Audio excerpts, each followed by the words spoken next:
22.26 at Savatthi. Monks, before my enlightenment, while I was still a bodhisattva, not yet fully enlightened, it occurred to me, what is the gratification, what is the danger, what is the escape in the case of form or body? What is the gratification, what is the danger, what is the escape in the case of feeling, perception, volition and consciousness? Then monks, it occurred to me, pleasure and joy that arise in dependence on form or body, that is the gratification in form or body. That body is impermanent, suffering and subject to change. This is the danger in body. The removal and abandonment of desire and lust for body.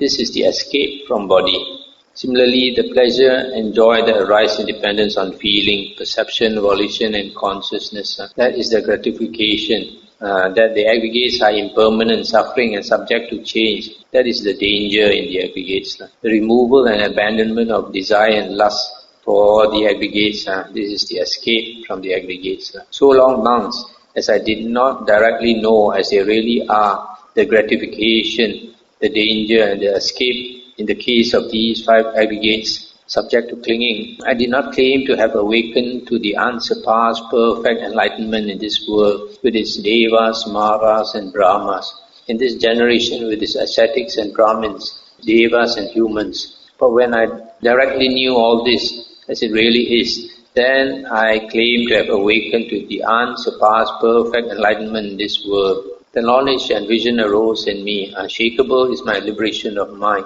This is my last birth. Now there is no more renewed existence.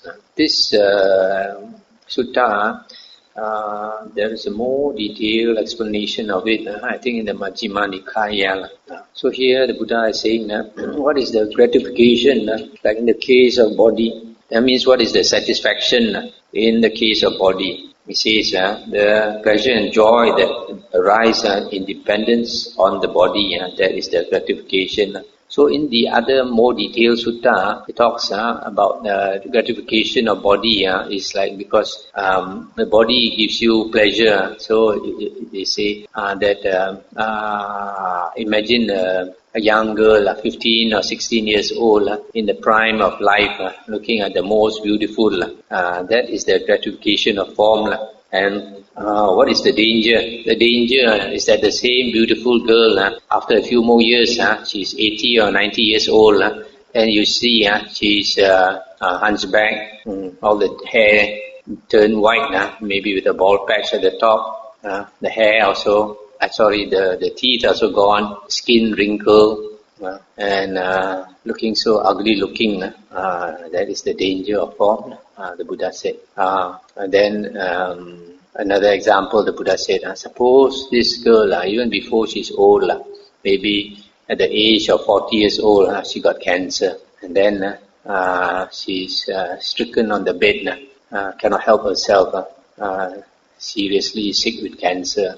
She's lying on the bed, urinating on the bed, shitting on the bed. She got to be helped up to take her meal. You need people to wash her, clean her, and all that. So that time, she's still that beautiful young girl, no more. So that's again a danger. Or the Buddha said, after some time, she will die. Then if she's 3 or 4 days dead, the body will be bloated, blue-black, smelly, and all the liquids oozing out from the nose, from the ears, from the eyes, from the mouth, from the anus and all that. And she's still that beautiful 16-year-old girl, no more. So very soon, all of us, our body also like that. At one time when you're young, you look beautiful or handsome. As you grow older and older, it becomes more and more ugly. And one day you will become sick and you will die. So that is the danger. So the only escape is to remove the desire and lust for the body. Then only you will not suffer. So similarly for the other aggregates. 22.28 as Savatthi, the Buddha said, monks, if there were no gratification or satisfaction in body, beings would not become enamored with it. But because there is gratification in body, beings become enamored with it. If there were no danger in body, beings would not experience revulsion towards it. But because there is danger in body, beings experience revulsion towards it. If there were no escape from body, beings would not escape from it. But because there is an escape from body, beings escape from it. Similarly, monks, if there were no gratification in feelings, perception, volition, consciousness, beings would not become enamored with it. But because there is escape, beings escape from it. So long, monks, as beings have not directly known as they really are, the gratification as gratification, the danger as danger, and the escape as escape. In the case of the five aggregates subject to clinging, they have not escaped from this world with its devas, Mara and Brahma, from this generation with its ascetics and Brahmins, its devas and humans. They have not become detached from it, released from it, nor do they dwell with the mind rid of barriers. For when beings have directly known all this as it really is, then they have escaped from this world. They have become detached from it, released from it, dwell with the mind rid of barriers. So this sutta is basically, the Buddha is saying, if there was no satisfaction with the body and the mind, then we would not become enslaved, delight in our body and our mind. But because there is gratification or satisfaction or enjoyment to be found with our body and our mind, so we become enslaved by it. But also, if there were no danger in the body and the mind, then we would not experience revulsion towards it. But because there is danger, so one day we wake up and we become we have revulsion towards the body and the mind. All of us in the world, we are like children. Children, when we are young, we are greedy for all the nice things, ice cream, all the things that we can play with and enjoy in the world. But as we grow up slowly, then we find certain things, if we enjoy too much, it makes us sick. For example, we take too much ice cream, we become sick. And all that. If we play too much, then we fail in our exam. So slowly we become wise, as they say, become streetwise. So similarly, in the world also, a lot of things we are not careful, we suffer if we are not careful. So slowly as we mature, then we understand the world. There is enjoyment in the world, but there's also suffering in the world. 22.33 at Savatthi, the Buddha said, monks, whatever is not yours, abandon it. When you have abandoned it, that will lead to your welfare and happiness. And what is it, monks, that is not yours? Body is not yours, abandon it. When you have abandoned it, that will lead to your welfare and happiness. Feeling is not yours, perception is not yours, volition, consciousness is not yours. Abandon it. When you have abandoned it, that will lead to your welfare and happiness. Suppose, monks, people were to carry off the grass, the sticks, the branches and foliage in this Jeta grove, or to burn them, or to do with them as they wish. Would you think people are carrying us off, or burning us, or doing with us as they wish? No, Venerable Sir. For what reason? Because, Venerable Sir, that is neither ourself, nor what belongs to ourself. So too, monks, body is not yours. Feeling, perception, volition, consciousness is not yours. Abandon it. When you have abandoned it, that will lead to your welfare and happiness. So that's the end of the sutta. So here the Buddha says, just like the grass, the branches, the sticks and foliage, is not you, it's not yours. Similarly, this body and this mind is not you and it's not yours. How come? Because without your choosing it, this body came into the world. And after you were born, you have no control over it. It grows up by naturally. And then when you are young, you want the body to grow faster, so that you want to become an adult, but it won't listen to you. You grow slowly. And after you become an adult, and you start to become old, at that time you panic, then you want the body to slow down. But you also have no control. Before you know it, suddenly Oh, you're 40 years old. Your eyes, you cannot read the newspaper anymore. You have to put on glasses. Very fast, isn't it? When you are 20 years old or 20 something, you still think you haven't grown up fully yet. Then when you are 30 something, you think just mature. And before you know it, Lo Fang An has come already, and your eyes telling you that you are growing old already. So that's why life goes by so fast. Okay, 22.43, page 882, at Savati. This translation I don't like so much. It says, monks, dwell with yourselves as an island, with yourselves as a refuge, with no other refuge, with the Dhamma as an island, with the Dhamma as a refuge, with no other refuge. The old translation from the Pali Text Society, maybe because we are used to it, it sounds nicer to me. There it says, monks, be a lamb unto yourselves, be a refuge unto yourselves, with no other refuge. Take the Dhamma as your lamb, take the Dhamma as your refuge, with no other refuge. When you dwell with yourself as a refuge, as a lamb, as a refuge, with no other refuge, with the Dhamma as your lamb, with the Dhamma as your refuge, with no other refuge. The basis itself should be investigated thus. From what are sorrow, lamentation, pain, displeasure, and despair born? How are they produced? Let's stop here for a moment. Before I go further, you see this first opening sentence is very important. Be a lamb unto yourselves, or be an island unto yourselves. Be a refuge unto yourselves, with no other refuge. That means the Buddha is saying, depend on yourself. Don't go and depend on some famous teacher and all that. Don't depend on any other person. Even if we live in the same room as an Arahant, we cannot become enlightened if we don't depend on ourselves. Just like the simile, if you take a spoon to drink soup or to eat your meal, you enjoy the meal, you enjoy the soup. Does the spoon enjoy? The spoon doesn't know the taste of the soup or the food, right? So in the same way, we have to practice a spiritual path. Then only we will taste the fruit of the spiritual path. So that's why the Buddha says that we have to depend on ourselves. We don't depend on anybody else. But the Buddha at the same time says, take the Dhamma as your lamp, take the Dhamma as your refuge, with no other refuge. So we only have to depend on two things. One is to depend on ourselves, and secondly to depend on the Buddha's Dhamma. Not some teacher's Dhamma, not some any other teacher, but the Buddha's Dhamma.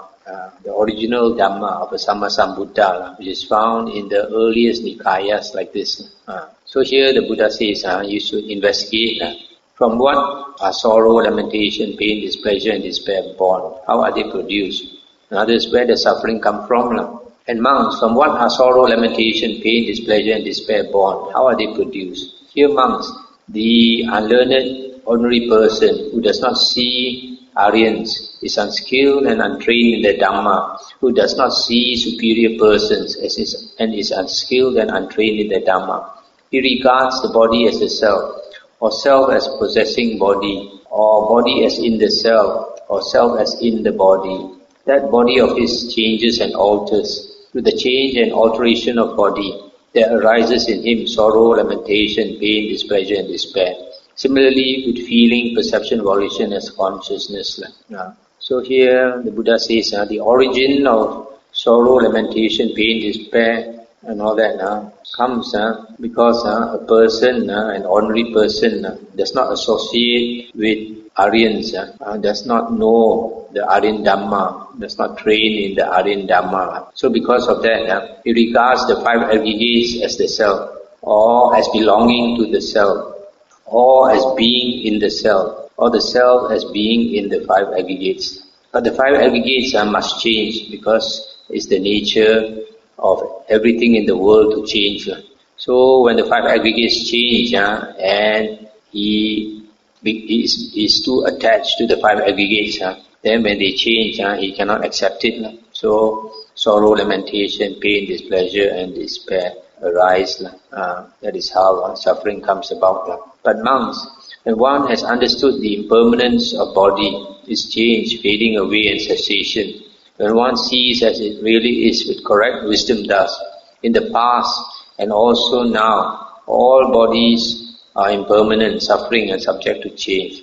And sorrow, lamentation, pain, displeasure and despair are abandoned. With their abandonment, one does not become agitated. Being unagitated, one dwells happily. A monk who dwells happily is said to be quenched in that respect. When one has understood the impermanence of feeling, perception, volition and consciousness, one sees as it really is, with correct wisdom, in the past and also now, all aggregates are impermanent, suffering and subject to change. So if he sees that, then he is not attached to it. Then sorrow, lamentation, pain and despair and all are abandoned. And with the abandonment, he does not become agitated. He dwells happily. It's the end of the sutta. So you see, sorrow and lamentation, all this suffering is born from attachment to the five aggregates, which we take to be the self or as belonging to the self. 22.47 Savati. Monks, those ascetics and Brahmins who regard anything as self in various ways, or regard as self the five aggregates subject to clinging, or a certain one among them. What five? Here monks, the unlearned ordinary person who does not see noble ones and is unskilled and untrained in the Dhamma, who does not see superior persons and is unskilled and untrained in the Dhamma, regards body as self, or self as belonging to, or body as belonging to self, or body as in the self, or self as in the body. He regards feeling, perception, volition and consciousness as self or as belonging to self, or as being in the self, or the self as being in the aggregates. Thus in this way of regarding things, and the notion I am have not vanished in him. As I am has not vanished, there takes place the descent of the five faculties, of the eye faculty, the ear faculty, the nose, tongue, body faculty. There is monks, the mind, there are mental phenomena, there is the element of ignorance. When the unlearned ordinary person is contacted by feeling born of ignorance contact, I am occurs to him, I am this occurs to him, I will be and I will not be, and I will consist of body, and I will be bodiless, and I will be percipient, or I will be non-percipient, and I will be neither percipient nor non-percipient. These occur to him. The five faculties remain right there, monks, but in regard to them, the instructed or the learned, noble disciple abandons ignorance and arouses true knowledge. With the fading away of ignorance and the rising of true knowledge, I am does not occur to him. I am this does not occur to him. I will be, I will not be, and I will consist of form or body, I will be formless, etc. All these do not occur in him. That's the end of the sutta. The important part about this sutta I want to mention here is this part where it says, thus this way of regarding things and the notion I am have not vanished in him. As I am has not vanished, there takes place a descent of the five faculties. I mentioned before, bhava gives rise, conditions birth, right? Bhava is this I am here. And this descent of the five faculties is the birth. So this sutta, in a way, proves that bhava means this perception we have that I exist, I am, because you feel that you exist, so you see yourself being born in the world, coming into the world. That is birth. I think I'll stop here for tonight. So far, most of these suttas are short. Later we'll come across some longer suttas on these five aggregates. Anything to discuss? Yeah.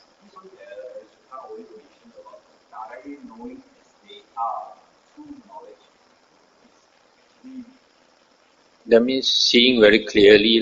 You see, when we listen to these words of the Buddha, there is this five hindrances blocking us. So these five hindrances being sensual, desire, ill will, sloth and torpor, restlessness and worry, and doubt. So because they hinder us, So when we listen to the sutta, we don't see it so clearly. We don't understand it so clearly. For example, the Buddha says, these aggregates are impermanent. And because they are impermanent, they give rise to suffering. That we can see. Then the Buddha says, since these aggregates are impermanent and give rise to suffering, then is it worthwhile to accept it as I and mine? It is not worthwhile. It's not fit to be regarded as I and mine. So when the Buddha says, when a noble disciple sees this clearly, then he is disenchanted with the five aggregates. He's dispassionate towards the five aggregates. Then he does not attach to them. And then he becomes liberated. Right? So the first part, for most people, you can understand that they are impermanent, so they are a source of suffering. But because you don't see clearly enough, you cannot let go. So it's only a person who can see very clearly that you hold on to it, only give you pain and suffering. So why should I hold on to it? Just let it go. So one thing, this not seeing clearly, because we don't see clearly, we are deluded, right? And this delusion is something very hard to see. A fool does not see himself as a fool. A wise man can see another person who can recognize a person who is a fool, but a fool cannot see himself as a fool. No, it applies to all beings. It is something that nature has implanted in all beings, so that you will struggle to survive. Oh yeah, all the Brahmas and Devas. Yeah. That's why in one of the suttas, I think in the Majjhima Nikaya, Magandhya Sutta, the Buddha said, we have been tricked by the mind. For a long time, we have been cheated by the mind. We keep believing the mind. The mind is a very cunning thing.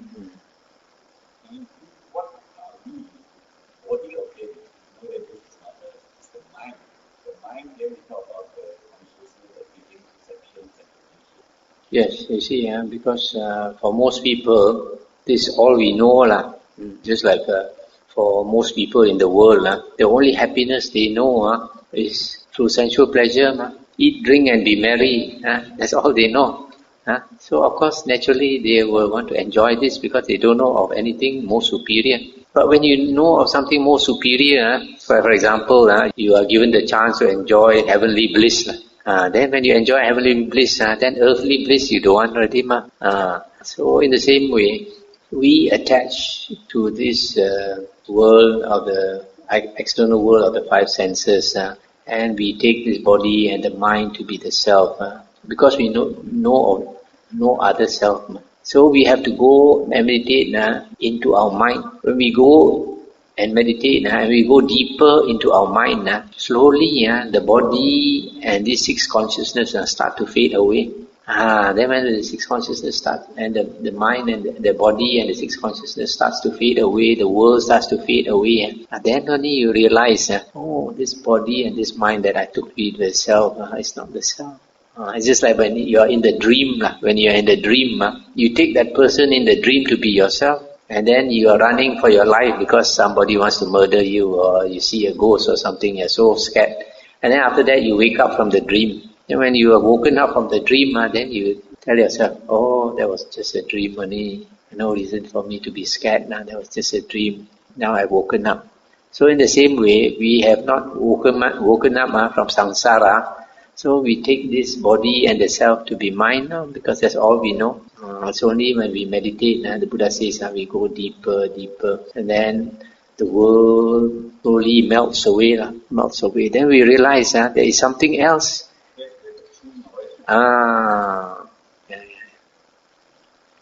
So the truth about life, reality, can only be achieved first through the theory part, the Dhamma that the Buddha teaches. The Dhamma teaches us how to practice, and then with the Dhamma as our guide, we make the effort. We make the effort, then we go into ourselves. When we go into ourselves, but you cannot go into yourself without the proper instructions. That's why all the instructions are given in the suttas. Because it's not so simple, just let go and meditate. No, there are so many conditions. You have to keep your sila. You got to fulfill your obligations before you go and practice. You do your family duties and all that. Then after you've done all your duties, then you do the duty to yourself. Because you wanting to help other people, you have to help yourself. If you think you want to help everybody but you don't help yourself, you are also a fool.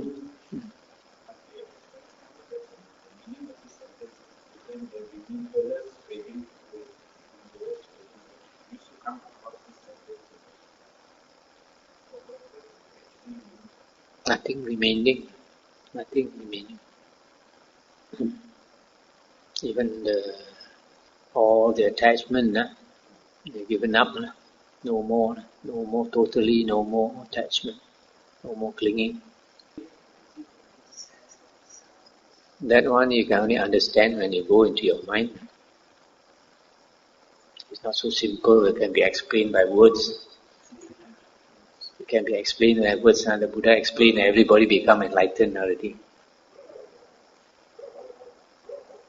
Okay, and here.